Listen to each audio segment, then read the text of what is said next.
Bwana, mambo ni vipi? Mambo ni aje? Na wakati mwingine tena ambao of course tunakuwa tunasogezeana vitu ambavyo vinachukua nafasi kubwa sana, na story ya leo bwana ni kutokana na post ambayo ameweza kushare superstar kutokea hapa 255 na si mwingine bali ni Diamond Platnumz. Moja kati ya post ambayo imetokea kuweza kuibua hisia za watu wengi sana sana na kuweza kujiuliza maswali mengi sana, na hii ni baada ya yeye bwana kuweza kuposti picha ya mwanadada ambaye alikuwa anaonekana ni mwanafunzi kama hapa ambavyo unaona akiwa yuko shuleni, lakini yuko kwenye kundi la watu wengine wanafunzi wenzie, lakini wimbo wa taifa ulipokuwa unaimbwa yeye aliweza kuweka alama ya kupiga saruti kwamba kuheshimu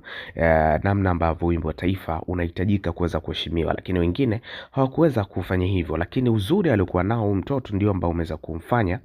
Diamond Platnumz kuweza kuvutiwa zaidi na kuweza kuandika ujumbe kama huu. Akaandika, baadaye akitoboa kwenye maisha watasema uzuri umembeba, kumbe mwenzao yuko makini. So ujumbe huu ambao ameweza kuandika Diamond Platnumz umeweza kuibua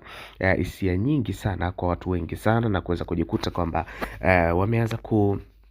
kukubaliana na hichi ambacho ameweza kukiandika Diamond Platnumz, kwa sababu wengi bwana mtu akishatoboa akifanikiwa akiwa mkubwa anaanza kudai tu kwamba labda huyu kutokana na uzuri wake ndio maana ameweza kufanikiwa kuweza kupata deals, kuweza kujikuta kwamba amekuwa ni mtu fulani hapo juu na vitu kama hivyo, lakini kumbe nidhamu ambayo yuko nayo, lakini pia heshima ambayo yuko nayo ndio ambayo imeweza kumpa nafasi kubwa zaidi ya yeye kuweza kufika katika level ambayo imekuwa ni ya hali ya juu sana. Na hii imekuwa ni moja kati ya issue ambayo imechukua nafasi kubwa sana kwenye mitandao ya kijamii na inazidi kwenda viral sana sana. Usiache kucomment, kulike, kusubscribe our YouTube channel kwa sababu new trending for better info 100%.